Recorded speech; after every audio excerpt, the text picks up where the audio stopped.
રહ્યા હતા। તેમ છતાં આ બેઠકને ગજવતા પૂર્વ મંત્રી અને કતારગામના ધારાસભ્ય વિનુ મોરડિયાએ સરકારી જવાબ મળતા અધિકારીઓનો ઉધળો લીધો હતો। કતારગામના રહેણાંક વિસ્તારમાં ગેરકાયદે ડોમમાં ભંગારવાળાનું ન્યુસન્સ તથા સિક્યુરિટી ગાર્ડોની ભૂતિયા હાજરી બતાવી પાલિકાને ચૂનો ચોપડાતો હોવાની ઉગ્ર રજૂઆતો કરી હતી।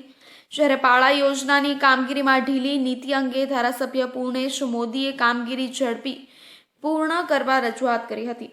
સંકલન બેઠકમાં કતારગામ ઝોનના રહેણાંક વિસ્તારોમાં ગેરકાયદેસર ડોમ બનાવી ભંગારનો ધંધો કરનારા લોકો સામે કાર્યવાહી અંગે વારંવારની રજૂઆત છતાં કાર્યવાહી થતી નથી તેમ વિનુ મોરડિયાએ પ્રશ્ન ઉઠાવતા ઝોનના અધિકારીઓએ ગેરકાયદેસર ડોમ દૂર કરવા નોટિસ આપ્યા બાદ ભંગારના કારખાનાઓ રહેણાંક વિસ્તારોમાંથી દૂર કરાશે તેમ સંકલન બેઠકમાં સ્પષ્ટતા કરતા ધારાસભ્ય મોરડિયા વધુ કડ્યા હતા। સ્પષ્ટ રીતે અધિકારીને ચોપડાવી દીધું હતું કે રહેણાંક મિલકતોમાં ડિમોલેશન કે સીલ કરવા જતી વખતે કોઈ નોટિસ અપાતી નથી, લોકોને ઘરમાંથી સામાન બહાર કાઢવાની તક પણ અપાતી નથી અને ગેરકાયદેસર રહેણાંક વિસ્તારોમાં તાણી દેવાયેલા ભંગારના ગોડાઉનો માટે નોટિસ આપવાની શું જરૂર છે।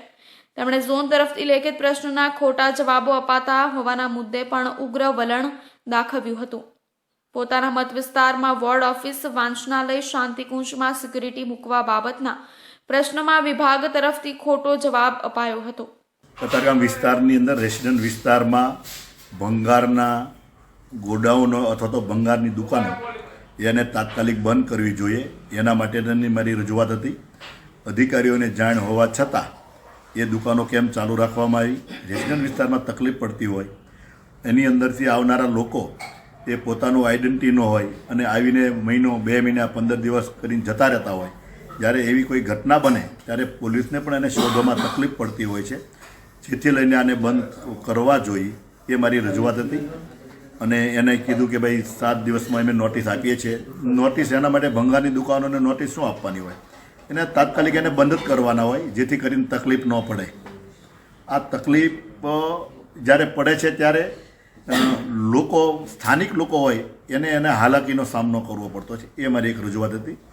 ધારાસભ્ય મોરડિયાએ ચીફ સિક્યુરિટી ઓફિસર અને વિભાગના વડાને ઓફિસમાં બેસવાને બદલે આકસ્મિક રીતે સિક્યુરિટી પોઈન્ટો ઉપર ચેકિંગ કરવાની સૂચન કર્યું હતું। મોટાભાગના પોઈન્ટો પર રેકોર્ડ પર સિક્યુરિટી બતાવી ભૂતિયા હાજરી પુરાય છે અને પાલિકાને આર્થિક નુકસાન થઈ રહ્યું છે। સિક્યુરિટી પોઈન્ટો પર બાયોમેટ્રિક સિસ્ટમનો અમલ શરૂ કરાવવા વિભાગના વડાને તાકીદ કરી હતી।